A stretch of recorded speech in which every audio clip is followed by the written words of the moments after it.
میں اور میری بہن فوزیہ چھوٹے سے تھے جب ہماری سگی والدہ کی وفات ہو گئی۔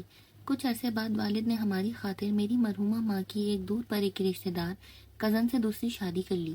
یہ ماں یوں تو بہت اچھی تھی، لیکن ابا سے بات بے بات جھگڑتی تھی۔ ہم دونوں بہنیں سہم جاتی تھیں، حالانکہ میرے والد بہت نیک اور شریف انسان تھے۔ محلے والے ان کی عزت کرتے تھے اور کوئی بھی ان کو برا نہیں کہتا تھا۔ ابا ہماری وجہ سے اس عورت کی زیادتیوں پر چپ رہ جاتے، کیونکہ وہ شوہر سے ضرور جھگڑتی لیکن ہم سے پیار بھرا سلوک رکھتی، ہمارا خیال بھی اس طرح رکھتی جیسے اپنی سگی ماں کی کمی محسوس نہیں ہوتی۔ ان دنوں میں چوتھی اور میری بہن دوسری جماعت میں پڑھتی تھی۔ سوتیلی امی کے دونوں بچے ابھی چھوٹے تھے۔ ابا جو کماتے ماں کے ہاتھ پر لا کر رکھ دیتے۔ وہ روز واویلا کرتی کہ تم تھوڑا کما کر لاتے ہو، جس سے گھر کا گزارا ٹھیک نہیں چلتا۔ ابا غریب ضرور تھے، لیکن ہم سے بہت پیار کرتے تھے۔ وہ کبھی خالی ہاتھ گھر نہیں آتے۔ جب بھی وہ شام ڈھلے لوٹتے، ان کے ہاتھ میں ہمارے لیے کھانے پینے کی کچھ چیزیں ہوتی۔ اگر جیب میں رقم نہ ہوتی تب بھی فروٹ اور ادھار کر کے کچھ نہ کچھ لے ہی آتے، تاکہ ان کے آنے سے ہمیں خوشی کا احساس ہو۔ بتاتی چلوں کہ کچھ عرصہ قبل ہماری تائی فوت ہو گئی تھی۔ تایا کو روٹی پکا کر دینے والا کوئی نہ رہا، تو ابا ان کو بھی گھر لے آئے تاکہ وہ اپنے گھر میں تنہا نہ رہیں۔ ان کا ایک بیٹا تھا، غیر قانونی طور پر لانچ کے ذریعے دبئی کمانے گیا تھا، وہاں پکڑا گیا اور اس کو جیل ہو گئی۔ اس وجہ سے بھی تایا افسردہ رہا کرتے تھے۔ وہ ہم سے بہت پیار کرتے تھے، تبھی ہم ان کے اپنے گھر آ جانے سے خوش تھے، لیکن ماں خوش نہ تھی، تاہم ابا کی وجہ سے مجبور تھی۔ تایا کے آنے کے سال بھر بعد ان کا بیٹا دلدار دبئی سے کسی طور رہائی پا کر واپس لوٹ آیا۔ وہ بھی ہمارے ساتھ رہنے لگا۔ دلدار یہاں مزدوری کرنے لگا، کبھی کام مل جاتا تو کبھی نہ ملتا۔ وہ ہاتھ پر ہاتھ دھر کر بیٹھ جاتا۔ ایک دن میں اسکول سے گھر آئی تو دیکھا کہ دلدار میری ماں کو مار رہا ہے۔ مجھ سے یہ نظارہ برداشت نہ ہوا، ہم دونوں بہنیں رونے لگی۔ والد نے تو کبھی میری ماں کو نہیں مارا تھا، وہ جھڑکی تک نہ دیتے تھے، اس لیے یہ تشدد ہمارے لیے غیر معمولی واقعہ تھا۔ ہم بہنیں شور مچانے لگیں تو دلدار گھر سے نکل گیا، جبکہ ماں تایا کے ہاتھ جوڑ کر منت کرنے لگی کہ بڑے بھائی، اب میری لاش تمہارے ہاتھ میں ہے، کمال کو کچھ مت بتانا ورنہ میرے بچے در بدر ہوں گے یا مجھ سے جدا ہو جائیں گے۔ تایا غصے میں تھے، بولے اب احتیاط کرنا، دوبارہ ایسی کوئی غلطی مت کرنا۔ اس بار تمہاری لاج رکھ لی، لیکن دلدار کی ضمانت نہیں دیتا، نوجوان خون ہے، کیا جانے کیا کر گزرے، اب کسی سے ناتا نہ رکھنا۔ تایا اور امی کی باتیں ہماری سمجھ سے باہر تھیں۔ اکثر امی ہانڈی میں نمک تیز کر دیتی، جبکہ تایا کو بلڈ پریشر کی شکایت تھی، تو ابا اور دلدار اماں کو منع کرتے کہ نمک مرچ سالن میں بہت کم رکھا کرو، ہم بعد میں ڈال لیا کریں گے۔ میں سمجھی آج بھی اماں نے اپنی پسند سے ہانڈی بنائی ہوگی، تبھی دلدار کو غصہ آ گیا، اور تایا اسی سبب میری ماں کو آئندہ احتیاط سے سالن بنانے کا کہہ رہے ہیں۔ ماں نے ہمیں روتے دیکھا، پیار سے مجھے اور اپنے بچوں کو بھی چپ کرا دیا۔ میں سب سے بڑی تھی، انہوں نے کہا بیٹی نرگس، دیکھ یہ بات اپنے باپ کو مت بتانا تاکہ دلدار نے مجھے مارا ہے، ورنہ وہ غصے میں آ کر جھگڑا کر لے گا تو پولیس آ جائے گی اور تمہارے ابا کو پکڑ کر تھانے میں بند کر دے گی۔ میں ڈر گئی۔ ٹھیک ہے اماں، ابا سے کچھ نہ کہوں گی، مگر فوزی کو بھی سمجھا دو۔ ماں نے اس کو بھی سمجھا دیا، مٹھائی بھی کھانے کو دی۔ تھوڑے دن گزرنے کے بعد دلدار کی نوکری ہو گئی، وہ کسی کمپنی میں رات کا چوکیدار ہو گیا۔ وہاں تنخواہ اچھی تھی، تبھی اس نے میرے والد کو بھی چوکیدار لگوا دیا۔ اب ابا اور دلدار شام کو چوکیدار کے لیے چلے جاتے اور گھر میں تایا رہ جاتے۔ ایک روز ماں نے کہا بیٹی تم اپنی بہن اور دونوں چھوٹے بھائیوں کو لے کر نانا کے گھر چلی جاؤ، کہنا آج آٹا نہیں ہے، شام تک وہاں ہی رہنا، تمہارے تایا بھی اپنے گھر چلے گئے ہیں، اسی وجہ سے تم لوگ وہاں ہی کھانا کھا لینا۔ شام کو نانا سے کچھ روپے لے کر آنا، کیونکہ تمہارا باپ گھر نہیں آیا، شاید نیند پوری کرنے کے لیے کہیں جا کر سو گیا ہے۔ دن کو تم لوگ شور مچاتے ہو، وہ ٹھیک طرح سے سو نہیں پاتا۔ امی کے کہنے پر میں فوزی اور دونوں چھوٹے بھائیوں کو لے کر امی ابا یعنی اپنے سوتیلے نانا کے گھر چلی گئی، اور جیسا ماں نے کہا تھا ویسا ہی ان سے کہا، اور تمام دن نانی کے پاس رہے۔ انہوں نے شام کو بھی کھانا کھلایا، کچھ کھانا اور رقم بھی ساتھ کر دی کہ ماں کو دے دینا۔ رات کو ابا گھر آئے تو میرے بھائی نے معصومیت سے بتا دیا کہ آج ہم نانا کے گھر گئے تھے، کیونکہ گھر میں آٹا نہیں تھا۔ ہم نے کھانا بھی وہیں کھایا، نانی نے بہت مزے کے سالن بنائے تھے، وہ کھلائے اور روپے بھی دیے۔ یہ سن کر والد امی پر خفا ہوئے کہ میں نے کل ہی 1000 روپیہ دیا تھا، تم نے آٹا کیوں نہ منگوایا؟ وہ بولی تایا گھر چلے گئے اور دلدار بھی نہ تھا، کس سے منگواتی؟ خیر معاملہ رفع دفع ہو گیا۔ 10 دن گزرے کہ تایا اپنے گھر کی دیکھ بھال کو ایک روز کے لیے گاؤں چلے گئے۔ ان کے جانے کے بعد جب دلدار اور ابا ڈیوٹی پر روانہ ہو گئے تو اماں ہمیں نانا کی دہلیز پر چھوڑ کر چلی گئی۔ مجھے کہا کہ تمہارے ابا کے دوست کی وفات ہو گئی ہے، آج رات وہ اور میں نزدیکی گاؤں جا رہے ہیں، نانی کو بتا دینا میں صبح تمہیں لینے آ جاؤں گی، رات کو وہاں سو جانا۔ ہم نے نانی کو ایسے ہی بتایا، انہوں نے ہمیں کھانا کھلا کر سلا دیا۔ صبح 7 بجے ماں ہمیں نانی کے گھر سے لے گئی۔ ہم بچے تھے، سمجھ نہ پاتے تھے کہ ماں ایسا کیوں کرتی ہے۔ تاہم وہ ہفتہ 15 دن بعد جب موقع ملتا ہم کو کبھی نانا، کبھی ماموں، کبھی خالہ کے گھر سارے دن کے لیے یا ساری رات کے لیے چھوڑ کر چلی جاتی۔ صرف سب سے چھوٹے بیٹے کو جو بالکل نہ سمجھتا پاس رکھ لیتی۔ ہم ڈر کی وجہ سے ابا کو کچھ نہیں بتاتے کہ گھر میں جھگڑا ہوگا اور ابا اماں میں لڑائی ہونے سے ہمارا سکون خراب ہوتا تھا۔ 1 سال یوں ہی گزر گیا، ابا کام پر چلے جاتے اور اماں ہمیں نانا ماموں کی طرف دن بھر کے لیے بھیج دیتی۔ حالانکہ ابا ساری کمائی ان کے ہاتھ پر رکھتے مگر وہ خوش نہ ہوتی۔ وہ ماں کو نئے کپڑے، نئے جوتے لا کر دیتے، تب بھی محلے کی عورتوں سے گلا شکوہ کرتی رہتی۔ اماں ابا سے نہ ڈرتی تھی لیکن میرے تایا اور دلدار سے ڈرتی تھی۔ ابا کو کہتی ان سے کہو اپنے گھر جا کر رہیں، یہ ہمارے گھر کا سکون خراب کرتے ہیں۔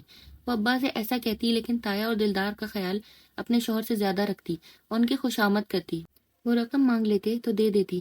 بالآخر ایک دن والد نے اس بات کو محسوس کر لیا کہ تایا سے کہا کہ اب آپ لوگ اپنے گھر چلے جاؤ، تمہارے رہنے سے میری بیوی کو تکلیف ہوتی ہے اور ہمارے گھر کا سکون خراب ہوتا ہے۔ اس بات سے ان دونوں نے بہت برا منایا اور میری ماں سے بولے ہم اس بات کا تم سے ضرور بدلہ لیں گے کیونکہ تم نے ہی کمالے سے کہہ کر ہمیں اپنے گھر سے نکلوایا ہے۔ وہ چلے گئے اور ابا بھی رات کو ڈیوٹی پر چلے گئے۔ آدھی رات کو کسی کی ہائے پر میری آنکھ کھلی۔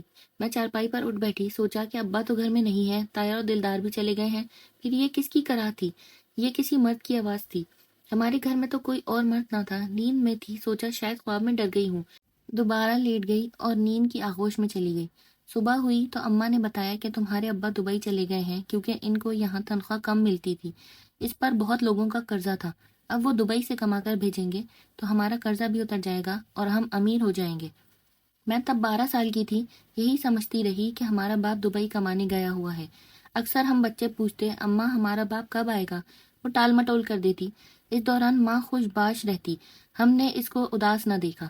تایا اور دلدار تو اس طرح ناراض ہو کر گئے کہ دوبارہ نہ آئے، لیکن ایک دن دلدار آیا اور ماں سے جھگڑنے لگا کہ سچ بتاؤ میرا چچا کہاں گیا ہے، وہ ہرگز دبئی نہیں گیا، تم جھوٹ بولتی ہو۔ تب ماں نے کہا میں اپنے باپ کو سچ بتا دوں گی کہ تم نے میرا زیور ہتھیا لیا ہے اور بہانے سے روپے بھی لیتے تھے۔ تنگ آ کر میں نے اپنے خاوند کو بتا دیا تو تم نے اس کو نہ جانے کہاں غائب کروا دیا ہے۔ اس بات سے دلدار اس قدر آگ بگولا ہوا کہ میری ماں پر چھری نکال لی۔ ہم چاروں بچے زور زور سے چلانے لگے۔ وہ ڈر گیا کہ کہیں اس شور سے پڑوسی نہ آ جائیں۔ اس وقت تو گھر سے چلا گیا لیکن جاتے ہوئے کہہ کر گیا کہ میں تمہارا بھانڈا ضرور پھوڑوں گا اگر تم نے میرے چچا کے بارے میں نہ بتایا۔ کچھ دن گزرے تھے کہ رات کے وقت ایک بار پھر اس کی ڈراؤنی آواز سے میری آنکھ کھل گئی۔ مجھے لگا کوئی بہت تکلیف سے کراہ رہا ہے۔ میں دوسرے کمرے میں تھی۔